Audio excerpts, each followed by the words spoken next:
기도드리겠습니다.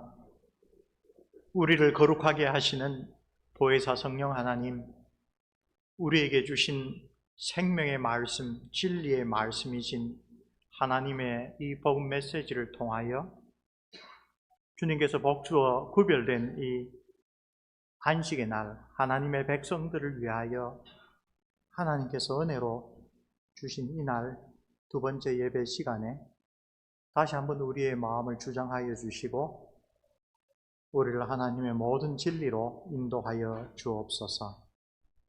우리의 머리를 밝히실 뿐만 아니라 우리의 심령과 우리의 의지를 주관하여 주셔서 하나님이 기뻐하시는 참된 회개, 곧 생명에 이르는 회개와 구원 얻는 믿음이 하나님의 말씀을 통하여 다시 한번 우리의 심령 가운데 분명하게 일어날 수 있도록 은혜 내려 주옵소서. 우리 주 예수 그리스도 이름으로 기도합니다. 아멘. 사랑하는 성도 여러분, 요나서는 여러 세기 동안에 유대인들에게 아주 의미심장한 한 부분을 담당해 왔습니다. 심지어 오늘날에도 21세기에 와서도 요나서는 유대인들의 달력에서 가장 거룩한 날, 포로 이후에는 티슈리라고 불렸던 유대 달력으로 7월이죠. 포로 이전에는 에다님이라고 불렸습니다. 그 7월 1일 날 나팔을 불었죠. 그리고 7월 10일 날 대제사장이 1년에 단 한 차례 지성소에 들어가서 지난 한 해 동안의 모든 백성들의 허물과 죄를 하나님 앞에 속죄해드리는 욤 키푸르 대속죄일이 있었습니다. 15일부터 21일은 초막절이었고요. 22일 날 큰 집회를 열었습니다. 오늘날에는 성전이 없습니다. 그래서 더 이상 대제사장이 지성소로 들어가는 그 제사는 없지만 여전히 유대인의 회당들에서는 이 욤 키푸르에 아주 중요한 예배를 드리고 있습니다. 그때 반드시 낭독될 책이 요나서입니다. 요나서는 오늘날에도 아주 유대인들에게 중요한 하나님의 메시지로 알려져 있습니다. 우리 그리스도인들에게도 요나서의 의미는 아주 분명합니다. 특별히 신약 성경에서 우리 주님께서 여러 곳에서 요나서를 직접 언급하셨습니다. 당장 우리의 기억에 떠오르는 것이 나사렛 예수께서 정말 하나님이 약속하신 메시아인지 그 표적을 보여달라, 사인을 보여달라라고 요구했을 때 우리 주님께서 뭐라고 대답하셨습니까? 누가복음 11장에는 이렇게 기록되어 있습니다. 무리가 모였을 때에 예수께서 말씀하시되 이 세대는 악한 세대라 표적을 구하되 요나의 표적 밖에는 보일 표적이 없나니 요나가 니느웨 사람들에게 표적이 됨과 같이 인자도 이 세대에 그러하리라.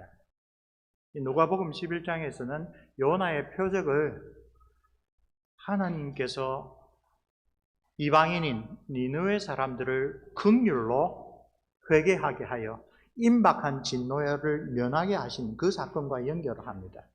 근데 똑같이 요나의 표적을 이야기를 하면서 마태복음 12장을 보시면 예수님은 크다란 물고기 뱃속에서 사흘 낮밤을 보내었던 요나의 사례를 예수님께서 십자가에 달리시고 죽으시고 장사되어 그 육신이 땅 아래 있었던 사흘과 연결 지어서 요나의 표적을 이야기를 하십니다. 이처럼 요나서는 우리 주 예수 그리스도와 연관되어 신약 성경에서도 아주 중요하게 언급되는 그러한 책으로 우리에게 잘 알려져 있습니다. 그래서 요나서를 하나씩 보면 참으로 묵상할 주제들이 많이 있습니다. 오늘 주일 오후에 우리는 요나서와 관련하여 교리문답 설교의 개혁주의 전통을 따라서 중요한 토픽과 연결하여 살펴보려고 합니다. 특별히 요나서 4장의 말씀과 관련하여 십계명의 제2계명을 이 요나의 항변, 요나의 불평 섞인 기도와 연결하여 보려고 합니다.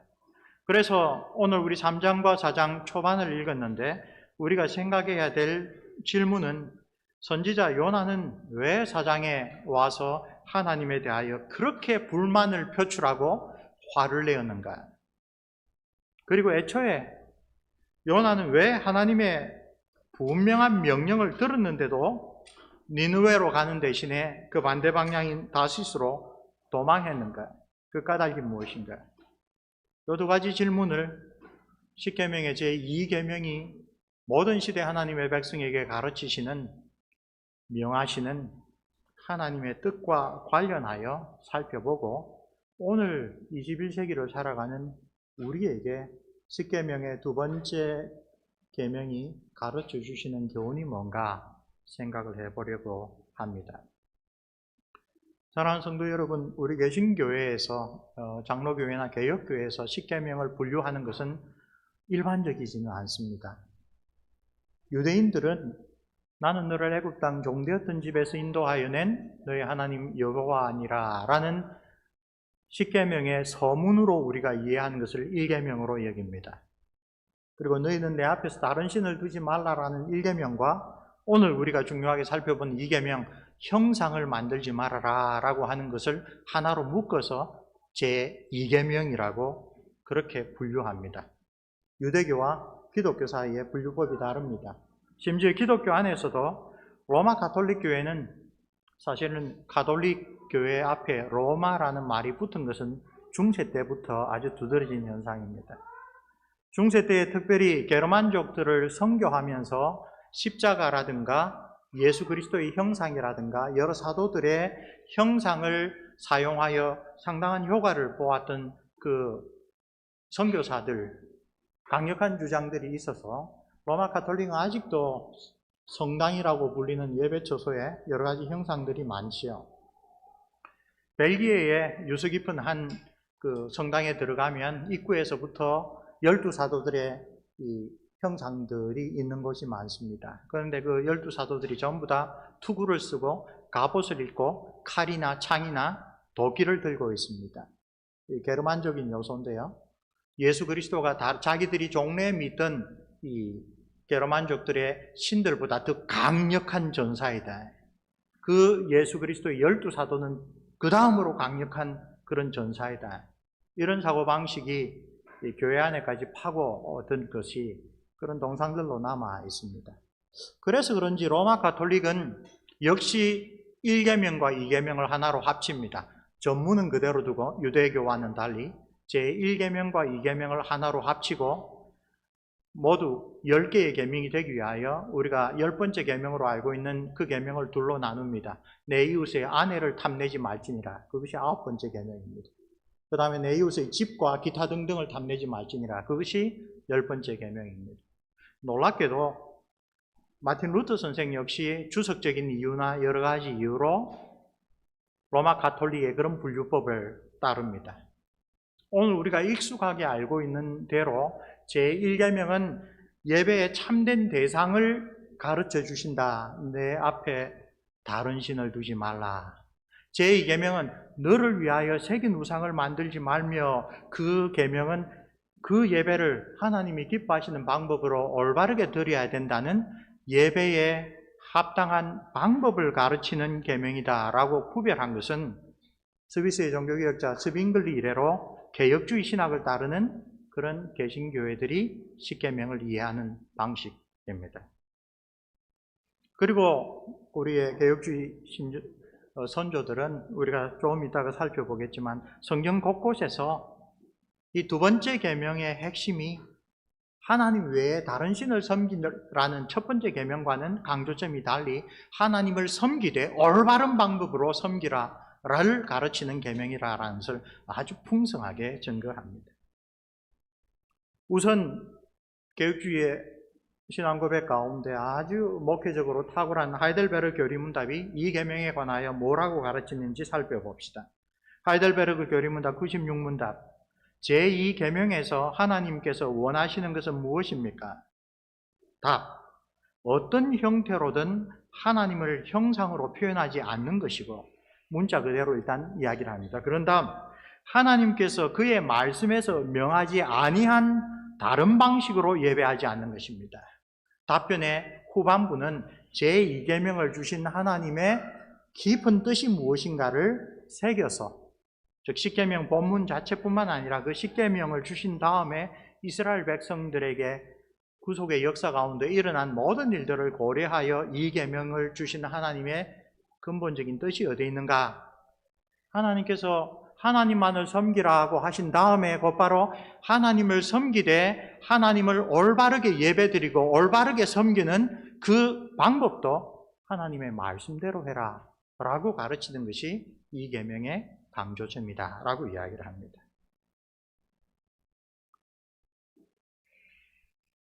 네덜란드 개혁교회 초등학교에서 한 세대 전에 이런 교육을 아이들에게 했다고 합니다. 저도 역사서에서 봤습니다. 루터파는 성경에서 하지 말라고 분명하게 명시적으로 금하지 않으면 다 허용했다. 반대로 개혁파는 성경에서 이렇게 하라라고 명시적으로 한 것 외에는 다 금지했다. 루터와 즈빙글리의 차이, 루터파 교회와 개혁교회의 차이를 접근 방법으로 나눕니다. 성경에서 형상들을 다 없애라. 그 형상들이 루터는 1계명과 2계명을 함께 했기 때문에 하나님이 아닌 다른 형상들을 쓰는 것에 대하여 명시적으로 없으면 그냥 둬야 된다. 미사라는 그런 용어 그것도 그냥 둬야 된다. 그래서 어떻게 보면 상당히 루터 교회는 보수적으로 로마 가톨릭에서 자기가 보기에 그렇게 성경적으로 금지된 게 아니다라는 것을 많이 받아들였습니다. 개혁교회에서는 대표적으로 일어난 것이 뭡니까? 네덜란드에서 스위스에서 일어난 게 즈빙글리 선생을 통하여 그의 동역자들을 통하여 2계명을 듣고 성경에서 2계명의 강조점을 바르게 배운 사람들은 당장 교회당에 있는 모든 성상들을 다 없애버렸죠. 스테인드 글라스까지 다 깨트려 버렸습니다. 그래서 오늘날 네덜란드에 가면 교회당에 가면 볼 게 없습니다. 그때 다 깨어지고 다 없어져 버렸거든요. 뭔가 중세적인 그런 성당을 보려면 벨기에에 가야 될 정도가 되었습니다. 이런 대조, 하나님이 성경 말씀에서 분명하게 명하신 것 외에는 다 없애라. 아니, 하나님께서 성경에서 분명하게 금하신 것 말고는 다 허용한다.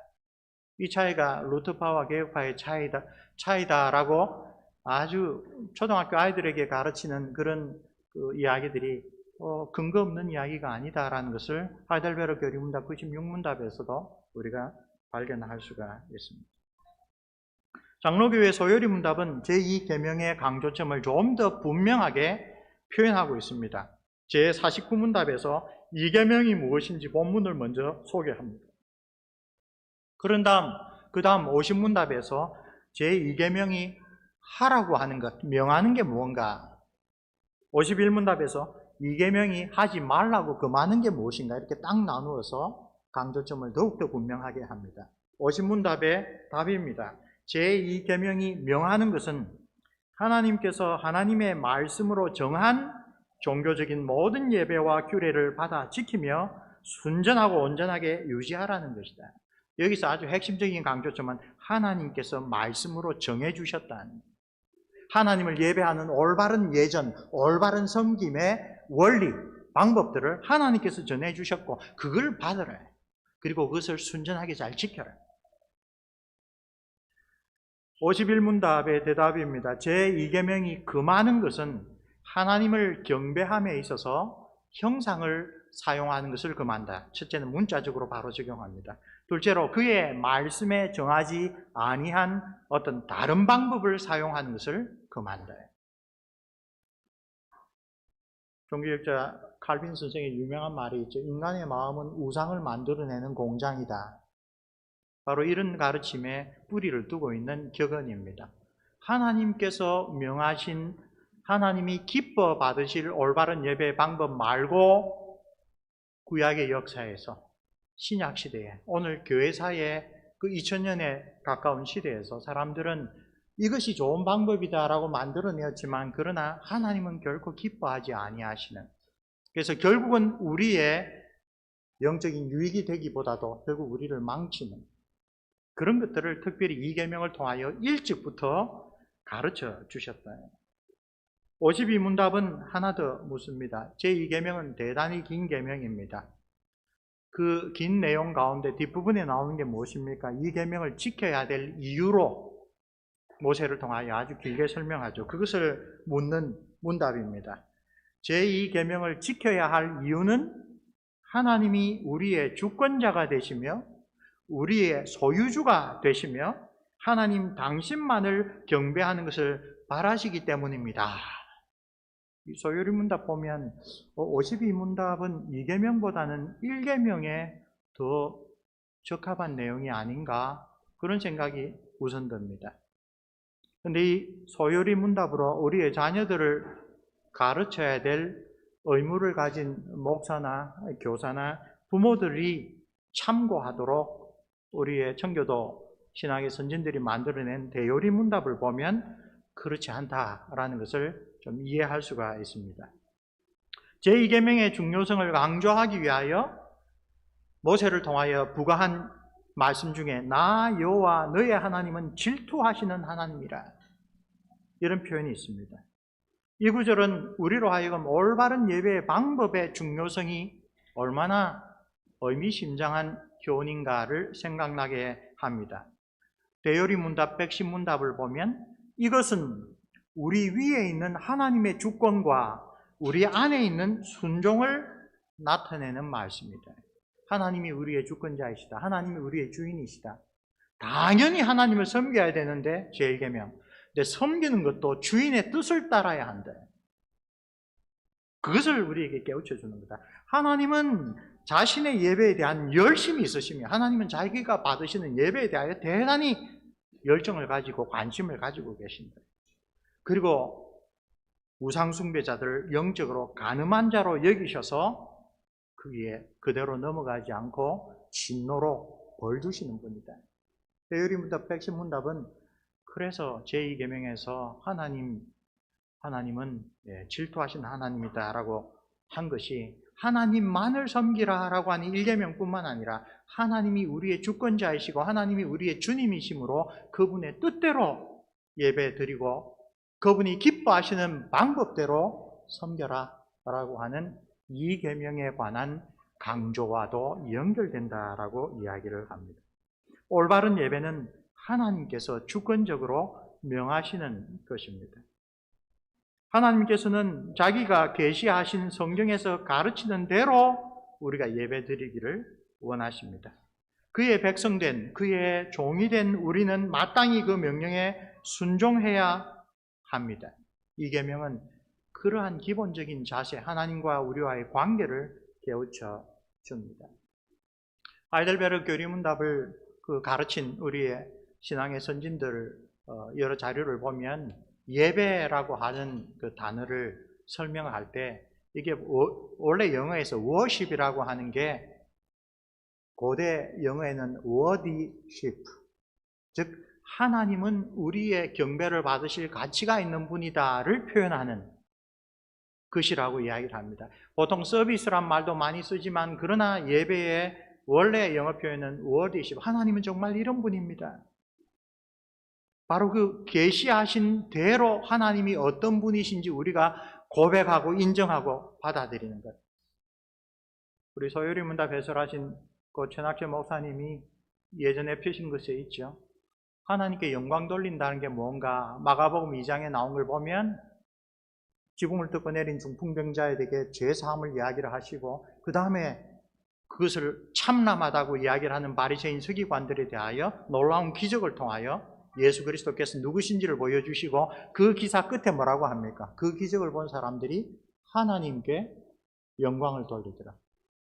이것은 하나님이 하신 일이다. 그렇죠? 우리가 하나님께 영광 돌린다는 것은 하나님이 어떤 분이신지를 깨닫고 그것을 인정하고 고백하는 일입니다. 제2계명과 바로 연결됩니다. 우리는 하나님이 어떤 분이시고 우리를 위하여 얼마나 크신 일을 하였는지 말씀을 통하여 깨우쳐 주시는 대로 아멘, 그렇습니다. 하나님은 정말 이러신 분입니다. 우리는 그 하나님을 올바르게 인정해 드리는 것으로부터 참다운 예배를 시작하는 겁니다. 이 계명과 관련하여 아주 중요한 말씀이 레위기 10장 3절에 있습니다. 나는 나를 가까이 하는 자 중에서 내 거룩함을 나타내겠고 온 백성 앞에서 내 영광을 나타내리라. 여호와 하나님께서 모세를 통하여 아론에게 주신 말씀입니다. 언제?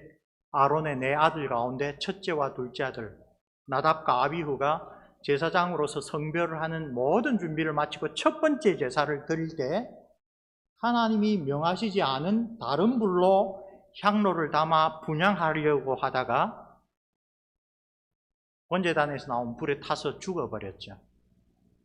첫 번째 제사에 일주일 동안 결례를 다 하고 준비한 그 첫 번째 예전에서 하나님께서는 하나님을 믿지 아니한 자, 제1계명을 어긴 자가 아니라 제2계명과 관련하여 나를 가까이 하는 자가 하나님이 얼마나 거룩하신 분인 줄을 알아야 된다.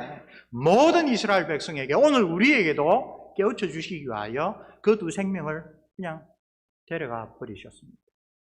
나를 가까이 하는 자 중에 내 거룩함을 나타내겠다. 나답과 아비후 사건은 아주 분명합니다. 그들이 어떤 다른 10계명의 다른 죄를 지어서가 아니라 2계명을 소홀히 했었습니다. 히브리어 원어를 보면 하나님이 명하시지 않는 다른 불을 할 때 다른이라고 번역된 게 이상한 불이라고 표현되었습니다. 그때는 사실 분향할 타이밍이 아니었습니다. 이 사건을 비롯하여 구약 성경의 구속사를 보면 우리 개혁주의 신앙의 선진들이 왜 1계명과 2계명을 구별하여서 참된 예배의 대상을 1계명이 가르친다면 하나님께서 기뻐하신 올바른 예배의 정신, 예배의 방법을 2계명이 가르친다라고 강조한 것을 충분히 이해할 수 있습니다. 신명기에서 모세는 시내산에서 그 언약 백성에게 하나님께서 나타나실 때 오직 말씀을 통하여 자기를 계시하셨지 그 시내산에 모인 백성들에게 어떠한 형상도 보여주지 않았다라는 것을 거듭 지적하면서 당대의 그 주변의 모든 열방들, 이방인들에게 만연한 형상 숭배를 엄격하게 금지합니다. 우리 눈으로 볼 수 있는 것으로 만드는 순간 무한하시고 거룩하신 하나님을 우리 수준으로 축소하는 것이다. 아론의 아들 제사장 나백과 아비후 이야기를 통하여 하나님께서 이 2계명을 정말로 중요하게 여기신다는 것을 온 백성들에게 인식시켜 주셨습니다. 사사들 가운데 거의 왕과 같은 그런 존경을 받았던 기드온이 제사장의 옷을 금으로 만들었죠. 금 에봇을 만들었는데 아주 사사기는 분명하게 이것이 그의 집과 이스라엘의 올무가 되었다. 그걸 예배의 수단으로 썼다. 하나님 기뻐하지 않는 방법이다. 선지자 사무엘은 하나님의 뜻에 따라 왕으로 세운 사울에게 엄청나게 실망하며 책망합니다. 왜? 사울에게 아말렉 족속에 대하여 하나님의 엄중한 보복전쟁, 헤렘전쟁을 명했는데 사울이 그걸 자의대로 그냥 좋은 것들은 살려두고 왕도 살려두고 그때 뭐라고 이야기를 했습니까? 하나님께서 번제와 다른 제사보다 하나님 목소리 순종하는 것이 더 중요합니다. 가만히 생각하면 이 계명의 정신과 일맥상통하는 교훈입니다. 그리고 이것이 사울을 하나님께서 버리시는 결정적인 계기가 되어버렸습니다. 하나님 은혜로 우리가 몇 년 전에 이 강단에서 이 다윗이 이 계명을 절실하게 배웠던 사례를 한번 묵상했죠. 베레스 우사 사건입니다. 사울 시절에는 법궤를 두고 하나님의 뜻을 묻지 않고 다스렸다. 우리는 이제 예루살렘을 탈환하여서 하나님의 뜻대로 하나님의 가르침대로 나라를 이끌어 가야겠다. 국가적인 종교재정을 일으켜서 법궤를 예루살렘으로 옮길 때에 첫 번째 시도에서 일어난 게 무엇입니까? 법궤를 모시고 서던 우사가 수레가 흔들려서 법궤가 마치 떨어지려고 하니까 손을 댔다가 바로 페레스 우사를 충돌하셨다. 우사를 찢어 놓으셨다.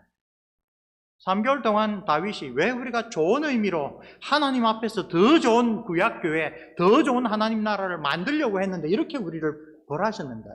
베레스 우사라는 그 지명 자체가 우사타시아라는 그 말이었죠. 근데 3개월 동안 율법을 통하여 다윗은 깨닫습니다. 하나님의 법궤를 어떻게 옮겨야 되는지 모세의 율법을 통하여 분명하게 가르쳐 주셨는데, 우리는 오히려 블레셋 사람들까지 잘 알고 있는 그 기적, 베세메스로 다시 블레셋에서 돌아오는 그 기적을 세레모니로 하면 정말 하나님께 영광이 될 거야, 그런 착각 속에서 율법을 모르는 이방인들이 한 것과 똑같은 방식으로 법궤를 옮기려고 했다. 하나님 그것을 밀어내어 버리셨다. 그래서 두 번째 법궤를 옮길 때에 다윗이 한 말이 뭡니까? 하나님이 우사를 치신 것이 아니라 우리를 치셨다. 그리고 율법의 규정대로 법궤를 옮기는 그 준비를 잘 해서 두 번째는 그야말로 하나님의 축복을 받았습니다. 베레스 우사 사건은 하나님께서 이렇게 하나님을 잘 믿고 하나님 나라를 위하고 하나님께 영광 돌리려고 했던 다윗의 첫 번째 시도도 제2계명을 무시했을 때 하나님 받지 않으신다, 그런 예배는 하나님 기뻐하지 않으신다, 잘 가르쳐 주셨다고 하시죠. 이계명과 관련하여 제일 잘 알려진 사건은 아무래도 북이스라엘의 초대 왕인 여로보암이 광야 시절에 금송아지를 떠올리게 하는 그런 금송아지 형상을 만들어 베델과 단에 두고 여호와 하나님의 규례를 마음대로 바꾸어 레위인 아닌 사람들을 제사장으로 섬기고 율법에 정해진 규례를 바꾸어서 그렇게 예배 드리는 그 자의적인 예배를 이야기를 하죠. 구약의 선지자들은 늘 반복하여 합니다. 느바스의 아들 여로보암의 어그러진 길을 따라가다가 모든 북이스라엘의 왕들이 하나님께 버림을 당했고 마침내 북이스라엘이 멸망하는 계기가 되었다. 남유다에서는 종교개혁자로 유명한 히스기야 왕이 느후스단이라는 것 기억하십니까? 광야에서 불뱀에 물려 고통당하던 이스라엘 백성에게 하나님께서 구리로 뱀을 만들어 들고 치료약을 주신 것도 아니고 의사를 보내주신 것이 아니라 하나님의 말씀에 순종하는 마음을 보도록 구리뱀을 쳐다보는 사람들은 다 낫게 되었죠. 그 구리뱀이 히스기야 시절까지 보관되어 있었습니다. 그리고 그건 역시 이스라엘 백성의 잘못된 예배의 방편으로 사용되고 있었습니다. 그래서 히스기야 왕이 이 구리뱀을 깨뜨려서 느후스단, 놋조각에 불과하다, 하나님이 기뻐하신 예배는 이런 게 아니다, 그렇게 이야기를 했었죠. 정말 칼빈 선생의 말대로 사람들은 얼마나 이런저런 핑계와 만들어낸 생각으로 하나님께서 기뻐하시는 올바른 방식으로 예배드리지 않고 우리에게 편안한 방식으로 예배를 만들어내는지 구약의 역사에서 너무나 절절하게 볼 수가 있습니다. 오늘 본문에서 제2계명과 관련하여 요나를 살펴보는 것은 이 계명이 21세기를 살아가는 우리에게 어떻게 적용될까를 참으로 잘 보여주는 그런 사례이기 때문입니다. 요나는 형상 숭배를 했습니까? 아닙니다. 그렇죠? 요나는 어떤 방식으로 이 계명을 어겼습니까? 우리 4장 1절과 2절을 다시 한번 읽어봅시다. 요나가 매우 싫어하고 성내며 여호와께 기도하여 이르되 여호와여, 내가 고국에 있을 때에 이러하겠다고 말씀하지 아니하였나이까? 그러므로 내가 빨리 다시스로 도망하였사오니 주께서는 은혜로우시고 자비로우시며 노하기를 더디하시며 인애가 크시사 뜻을 돌이켜 재앙을 내리지 아니하시는 하나님이신 줄 내가 알았음이니이다. 요나는 니느웨 사람들이 회개하는 것을 보고 그리고 그 회개를 하나님께서 기꺼이 받아주셔서 그들에게 내리기로 했던 심판을 유예하시는 것을 보고 대단히 불쾌한 마음으로 하나님께 화를 냅니다. 그 화를 내면서 애초에 자기가 왜 다시스로 갔는지 그 의도까지 밝히고 있습니다. 요나는 북이스라엘이 솔로몬 이래로 가장 강성했던 시절, 여로보암 2세가 다스리던 시절에 활동했던 사람입니다. 하나님을 믿는 우리 이스라엘이 이렇게 축복받았다. 그런데 우리나라를 가장 위협하는 아수르, 그 아수르의 수도인 니느웨를 하나님께서 벌 주시기를 바랬지 하나님께서 용서해 주시기를 초도 바라지 않았기 때문입니다. 그래서 니느웨에 가서 회개의 메시지를 전하라 했을 때 그가 바로 니느웨와 반대 방향인 다시스로 간 것은 하나님 나라의 대적인 니느웨, 그 아수르의 수도인 니느웨 사람들이 하나님 앞에 벌을 받아야지 왜 하나님이 용서해 주시려고 합니까? 나는 그런 메시지 전하기 싫습니다. 그들을 멸망시켜 주십시오. 그러다가 우리가 알다시피 풍랑을 만나 물고기 뱃속에서 사흘을 지나고 우여곡절 끝에 다시 다시스로 가지만 그가 과연 하나님의 마음을 잘 받들어 전도했는지는 참으로 의문입니다. 우리 3장 보면 1절에 뭐가 나옵니까? 그 초반부에 니느웨는 하나님 앞에 큰 성읍이라 메시지를 다 전하려면 며칠 걸린다고요? 사흘 걸린다. 요나는 며칠을 전도를 했나요? 하루를 전도했습니다. 하루 만에 다 퍼졌을 수도 있습니다. 나 4장을 보면 사흘 전도하기도 싫었던 것이 아닌가 그렇게 생각이 될 정도입니다. 그러나 그 하루 만에 전한 메시지를 하나님께서 놀랍게 들어쓰셔서 왕으로부터 일반 백성에게 심지어 가축들까지도 회개의 표시를 하며 엎드렸습니다. 그 유명한 하나님이 그 뜻을 바꾸실지 누가 알겠느냐 간절한 마음의 표현이죠. 그런데 4장에서 우리가 방금 읽은 1절, 2절을 보면 요나는 하나님께서 나를 통하여 니느웨의 회개의 메시지, 심판의 메시지를 전하면 용서해 주실 거야를 미리 알고 있었다고 고백합니다. 이럴 줄 내가 알고 도망하지 않았습니다. 10계명의 2계명의 교훈을 빗대어서 요나의 행위가 어떻게 2계명과 어긋납니까? 하나님이 누구신지를 너무나 잘 알았습니다. 하나님이 자기에게 어떻게 섬기라고 한 구체적인 방법도 들었습니다. 그러나 요나는 자기 생각에 이거는 정말 내가 하기 싫은 일이다. 혹은 좀 대의명분을 내세울 수도 있겠죠. 이것은 하나님의 백성 이스라엘에 덕이 되지 않는 일이다. 어떤 이유와 어떤 핑계를 댈지 모르겠지만 하나님께서 자기에게 명하신 아주 구체적인 섬김의 그 사명을 저버리고 도망했습니다. 그는 다시 말하지만 어떤 종류의 우상숭배를 하지도 않았고 어떤 방식으로 하나님을 눈에 보이는 형식으로 만들지도 않았습니다. 10계명, 2계명을 문자적으로 적용할 때는 아무런 문제가 없어 보입니다. 그러나 제2계명이 하나님께서 우리에게 말씀으로 가르쳐 주신 올바른 예배의 방법이라고 하는 바로 그 핵심에 있어서 요나의 사례는 10계명의 2계명과 아주 상반되는 그러한 모습을 보여줍니다. 주께서는 은혜로우시고 자비로우시며 노하기를 더디하시며 인애가 크시사 뜻을 돌이켜 재앙을 내리지 아니하시는 하나님이십니다. 누구보다도 잘 알았습니다. 자기 백성에 대하여 하나님께서 그 언약을 신실하게 지키실 뿐만 아니라 회개하는 자에게 언제나 하나님께서 다시 긍휼을 베풀어 주신 그런 역사가 있기 때문입니다. 그런데 요나는 그러한 하나님이 자기들의 원수의 나라 아수르에게는 결코 긍휼을 베푸시지를 않기를 원했습니다. 그것이 요나가 2계명을 공공연하게 어긴 동기입니다.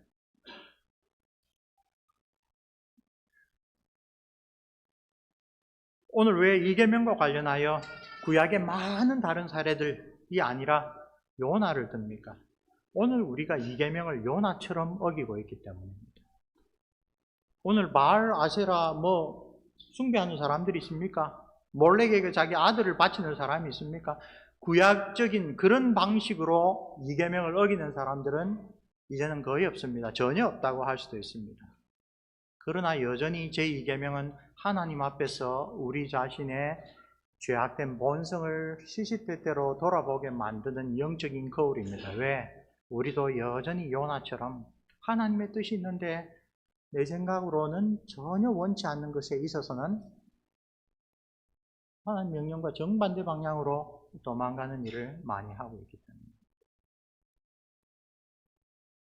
겉보기에는 따라서 우상숭배와 아무런 관련이 없어 보이는 그러한 요나의 이 행태가 오늘 우리는 과연 하나님이 기뻐하시는 올바른 방법으로 예배를 드리며 주일의 공예배뿐만 아니라 일상생활에서의 하나님을 섬기는 올바른 도리를 따라 살아가고 있는가 하는 것을 돌아보게 해 줍니다. 안타까운 현실을 우리가 알고 또 기도하고 있습니다. 우선 너무나 안타까운 미국의 사례를 한번 소개해 봅시다. 수정교회로 유명한 크리스탈 처치의 유명한 로버트 슐러 씨는 종교개혁자들이 예배에 대하여 아주 잘못 가르친 것이 하나 있다. 종교개혁자들은 예배의 중심이 하나님이라고 가르쳤는데 그게 대단히 잘못되었다. 적어도 그 시대는 모르겠지만 오늘날 20세기에는 그렇지 못하다. 예배의 중심은 예배하기 위하여 주일날에 그 시간과 노력을 들어 교회당에 오는 성도들이 예배의 중심이 되어야 한다. 백화점에 와서 시간과 돈을 써서 사람들이 자기가 원하는 것을 얻어가듯이 교회에 와서도 내가 원하는 것, 영적인 그런 충족감을 느끼도록 예배를 우리가 형성해야 된다. 그래서 한때 크리스탈 처치 예배는 그야말로 사람들이 극장 가는 것보다 교회 오는 것이 더 재밌는 일이죠. 동방박사 이야기를 한다고 낙타를 등장시키고 심지어 코끼리까지 예배당에 등장했다는 그런 유명한 이야기가 있습니다. 거기에 사람들의 마음이 많이 휩쓸려 갔습니다. 그들은 주일날 와서 예배를 잘 드렸고 감동을 얻었고 기뻤다라고 생각하는데 하나님이 기뻐하시는, 하나님이 받으시는 예배가 아니라 하나님을 빙자하여 자기들의 종교적인 만족을 얻어갔습니다. 조엘 오스틴 같이 로버트 슐러의 아주 두드러진 수제자 같은 사람들은 지금도 여전히 미국에서 대형 메가처치를 만들어서 그렇게 예배를 드립니다. 몇십 년 됐지만 Mall of America, 미국의 시장이라고 미식 경기장 100개가 들어갈 만한 그런 넓은 곳에 엄청난 주차시설과 모든 종류의 상가, 백화점, 수영장, 레저 시설을 갖추고 토요일과 주일에는 많은 사람들이 밀려듭니다. 그 한가운데 교회당이 있었습니다. 주일날 와서 하루 종일 가족끼리 레저 즐기고 쇼핑하다가 12시부터 딱 30분만 예배드리면 예배드렸다고. 우리도 크리스찬이라고. 그렇게 눈 가리고 앙호하는 것을 하나님께서 어떻게 받으시겠습니까? 근데 사람들이 그렇게 자기의 종교적인 욕구를 만족시키고 우상숭배, 물질숭배를 하면서도 깨닫지를 못합니다. 십계명을 통하여 주신 하나님의 뜻을 받고 자기 자신에 비춰보지 못했기 때문입니다. 말씀에서 멀어지고 그냥 종교의 형식만 남고 나는 종교인이다 라고 하는 헛된 자의식만 남았기 때문입니다. 교회가 그런 길에 빠져들면 그 결과는 명약관화합니다. 어떻게 돼갈지 분명히 합니다. 우리는 우리 자신에 대해서는 혹시 하나님의 은혜로 자랑하고 좀 자신할 수 있을지 모릅니다. 근데 우리 자녀들을 한번 봅시다. 우리 자녀들이 교회에 와서 살아계신 주님과 만나는 그러한 참된 신앙의 체험들을 지금 잘 하고 있습니까? 젊은 아이들을 키우는 부모들과 간혹 상담을 하면 교수님 학교 다니는 시절하고 너무나 달라요. 공립학교에 아이들 보내면 신앙을 지키지 못해요. 그래서 우리는 기독교 계통의 홈스쿨링 하는데 그렇게 알아보고 싶어 해요. 절절한 고민의 토로입니다. 그런데 평소에 교회에서, 가정에서 정말 자녀들과 더불어 하나님과 예배드리며 자녀를 위하여 정말 기도를 간절하게 드리며 그런 고민들은 또 동시에 얼마나 하고 있을까? 홈스쿨링을 하면 문제가 그대로 다 해결이 될까? 그런 생각도 또 함께 해 봅니다.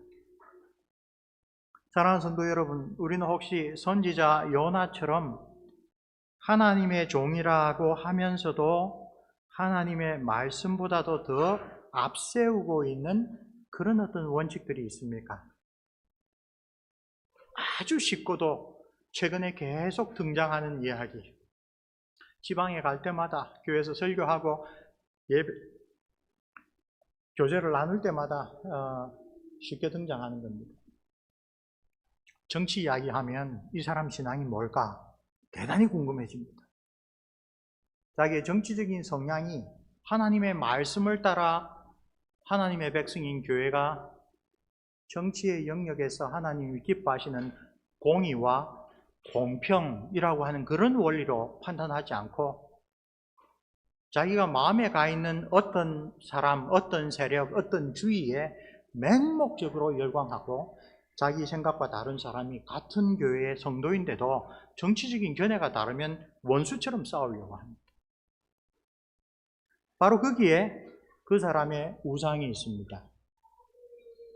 하나님의 백성으로 하나님의 말씀을 따라 공적인 영역에서 그리스도인들이 어떻게 하나님의 자녀로서 나타나야 할까에 대한 그런 고민을 그 영역에서는 아예 하지 않는 겁니다.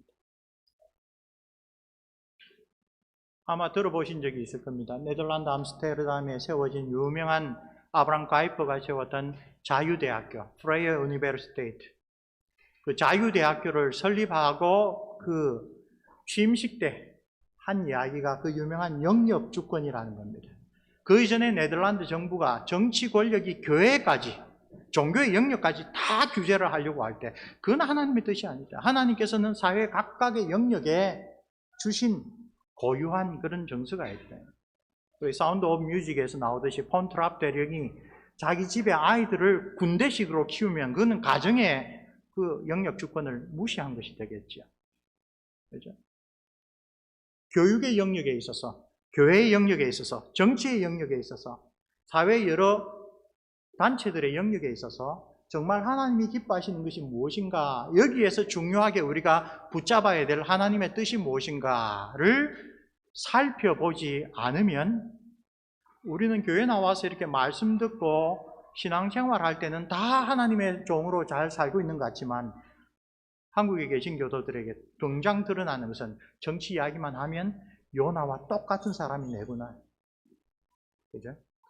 요나와 똑같이 이 문제에 있어서는 하나님 뜻이 무엇인지 저는 그건 두 번째 문제입니다. 하나님 이렇게 해야 됩니다. 하나님에 대한 생각조차도 안 하고 우리의 관심사와 우리의 관점이 결정되어 있는 부분들이 있습니다. 부딪히면 금방 드러납니다.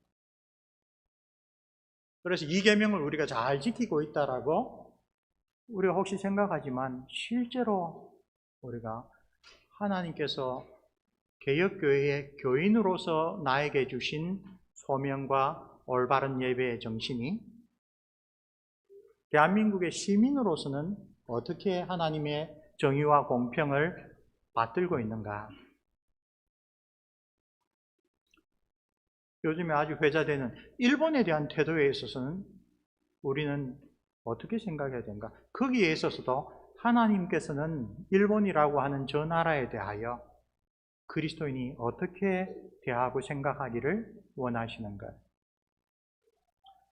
제2계명의 가르침을 따라 하나님이 기뻐하시는 예배의 방식, 하나님이 기뻐하시는 섬김의 방식이 우리의 삶의 영역들에 일관되게 계속 미치기에는 아직 우리가 많이 부족하구나. 요나 선지자를 함부로 비판할 그런 자격이 우리에게는 없을 수도 있겠구나. 감사하게도 요나서 끝에는 하나님께서 그 요나를 징계하시지 않고 나답과 아비후처럼 바로 데려가시지 않고 요나에게 깨우침을 주십니다. 참으로 요나가 고백했던 대로 하나님은 인내하시고 많이 참아주십니다. 그런 하나님이십니다. 우리에게도 그렇게 해주시기를 진심으로 바랍니다. 우리는 하나님에 대하여 지금 내가 가지고 있는 견해를 말씀과 성령으로 하나하나 일깨워 주시는 그것에 따라 고쳐가리라 라고 하는 그런 겸비하고 참된 경건한 그런 모습에서 계속 자라가고 있습니까? 예수 그리스도께서 나의 삶의 이 부분에 대해서는 뭐라고 말씀하실까? 내가 어떻게 반응하기를 원하실까라고 하는 주님의 뜻을 끊임없이 질문하는 그런 태도를 우리가 계속 가지고 있습니까? 오늘 아침에 우리가 묵상한 대로 그래서 정말 그리스도 안에 뿌리를 내리고 그리스도 안에서 계속 든든한 건물처럼 지어져가는 그런 우리 경건의 실천을 하고 있습니까? 혹시 그렇지 못하더라도 오늘 요나처럼 결국 하나님께서 깨우쳐 주실 때에 하나님은 정말 이러신 분이다.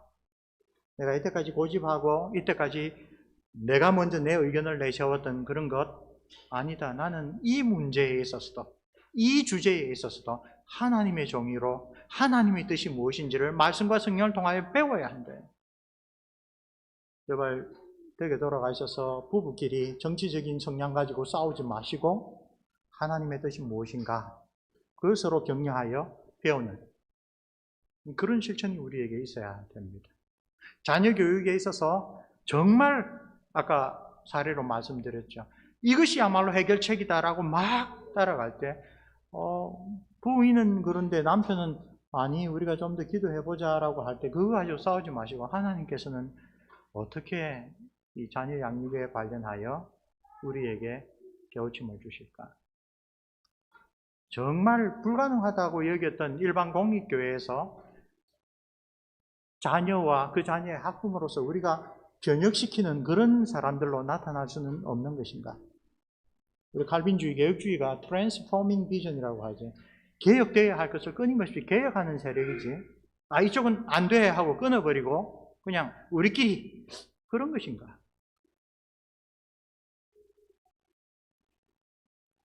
은혜로우신 주님께서 오늘 우리 오분 묵상을 통하여 혹시 우리 가정이, 혹시 우리 교회가 고집스럽게 가지고 있지만 가만히 생각해 보면 성경에 근거가 없는 반대로 성경에서는 분명히 다른 길을 가르치는데도 불구하고 우리 중심으로 생각해서 붙잡고 있는 그런 생각들은 없는가?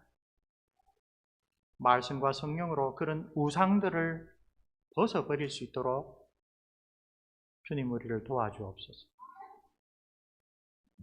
때로는 그런 문제들이 너무나 오랫동안 우리의 생각을 사로잡기 때문에 깨닫고도 쉽게 변하지가 않습니다. 부부간의 문제도 그럴 때가 있습니다. 부모와 자녀 간의 관계도 깨달았다고 바로 해결할 수 없는 너무나 오랫동안 고착되어 있는 그런 문제들이 있습니다. 이때까지 나는 그렇게 하면 옳다라고 생각했는데 결과를 보니 아닙니다. 그때에 정말 겸비한 하나님의 종으로서 주님, 저는 무력합니다. 이제 늦게 깨달았지만 내 힘으로는 이렇게 고칠 수가 없습니다. 주님께서 은혜를 베풀어 주십시오. 주님께서 나를 먼저 변화시켜 주십시오.